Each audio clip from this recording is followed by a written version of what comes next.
The Iron Maiden, a towering coffin of iron, shaped like a human body, its surface adorned with a cold, expressionless face. To look upon it was to feel dread, for this device was not meant for death alone, but for slow, deliberate agony. In the grim chambers of medieval dungeons, whispers of its cruelty spread like wildfire. Prisoners spoke of being sealed within, pierced by hidden spikes that sank into flesh but avoided vital organs, ensuring a torment that lasted not for minutes, but for hours or even days. To enter the Iron Maiden was to be swallowed by silence, darkness, and pain. The legend of the Iron Maiden is as much about terror as it is about truth. Some believe it was a tool of medieval inquisition, used to punish heretics and traitors by breaking both their bodies and their will. Its design was deceptively simple, an upright sarcophagus lined with cruel spikes, positioned with surgical precision to stab into the chest, the arms, and the legs, but not immediately kill. Victims could still breathe, still feel, still scream.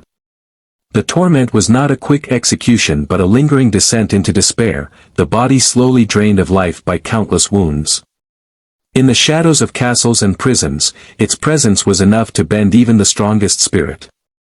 Prisoners often confessed before ever touching its iron frame, the fear of its embrace heavier than chains. To the executioner, it was the perfect instrument of power, an object that turned flesh into submission and screams into obedience. To the crowd, it was a spectacle whispered about with morbid fascination, for few ever witnessed its use but all believed in its horror. Whether myth or reality, the Iron Maiden became a symbol of the darkest side of justice, where punishment was no longer about guilt but about control, fear, and the performance of cruelty. Its iron shell concealed not just victims, but the truth of human brutality, echoing the question, what kind of society finds order through unimaginable pain? In the dim light of the dungeon, the Iron Maiden stood as if it were alive, a hollow guardian of agony, waiting with arms of steel. Those dragged before it felt their strength drain before a single spike touched their skin. The executioners opened its heavy doors with a creak that echoed like a funeral bell, revealing the cruel forest of sharpened metal within. Victims were pushed forward, trembling, as priests, judges, or nobles watched with cold detachment. To resist was futile.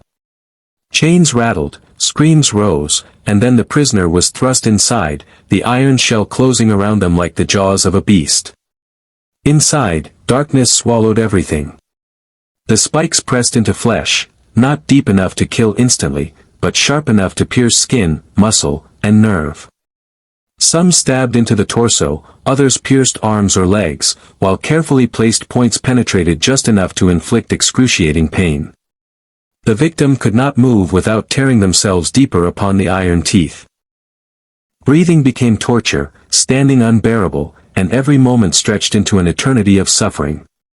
The Iron Maiden was not simply a coffin, it was a prison of pain, designed to keep its victim alive long enough for screams to echo through stone walls. Accounts claimed that some endured hours, even days, within its embrace. Blood would seep slowly from dozens of wounds, staining the floor beneath, while whispers outside the chamber spoke of justice being served. In truth, it was less about punishment than about spectacle. The Iron Maiden was a performance of terror, meant to remind all who heard of it that disobedience, heresy, or treason would be met with a fate worse than death. Yet as its reputation spread, so too did questions. Was it truly used as often as the tales claimed? Some historians argue that the Iron Maiden may have been exaggerated, a construct of fear rather than a common tool of execution. Perhaps it was built not to kill, but to frighten. The sight of it alone, its looming frame lined with merciless spikes, was enough to crush the will of even the strongest prisoner. Whether legend or reality, the Iron Maiden achieved its purpose, it made men believe in unbearable pain, and belief was often more powerful than steel. Long after the dungeons of the Middle Ages had fallen silent, the legend of the Iron Maiden endured. It became an icon of cruelty, displayed in museums and whispered about in history books as proof of mankind's darkest inventions.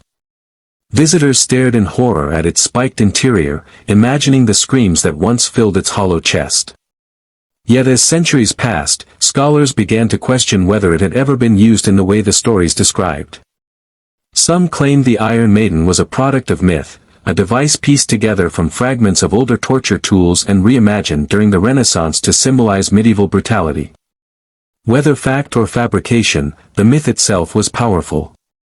Writers and chroniclers of the 18th and 19th centuries seized upon it, weaving it into tales of inquisitions, heretics, and tyrants who delighted in torment. The Iron Maiden became less an object of history and more a symbol of fear, a reminder of what humans believed their ancestors were capable of. Its image was used to terrify, to moralize, to condemn the cruelty of ages past. The truth mattered less than the terror it inspired. But even if the Iron Maiden was rarely, or perhaps never, used as described, its existence speaks volumes about human imagination. The very idea of locking a person into a spiked coffin, keeping them alive long enough to suffer unspeakable agony, reveals something chilling about our fascination with pain. It shows how easily fear can be turned into power, how myths of torture can control people as effectively as torture itself. The Iron Maiden was not just a device, it was a story, a nightmare made real in iron. Today, replicas stand in castles and museums, some polished for display, others left to rust, their faces expressionless yet haunting. Tourists peer into their hollow shells, shuddering at the thought of stepping inside. Even now, centuries later, the Iron Maiden still works, not as a weapon of punishment, but as a weapon of the imagination. Its legacy endures not because of how often it was used, but because of the terror it represents. In the end, the Iron Maiden's truth is this: it may have been more myth than reality, but myth itself can wound. Fear is its own form of torture, and for those who stood before the iron shell centuries ago, the horror of believing in its cruelty was enough to break them. Whether fact or fiction, the Iron Maiden remains one of history's most terrifying symbols, a reminder that sometimes the darkest prisons are not built of iron, but of belief.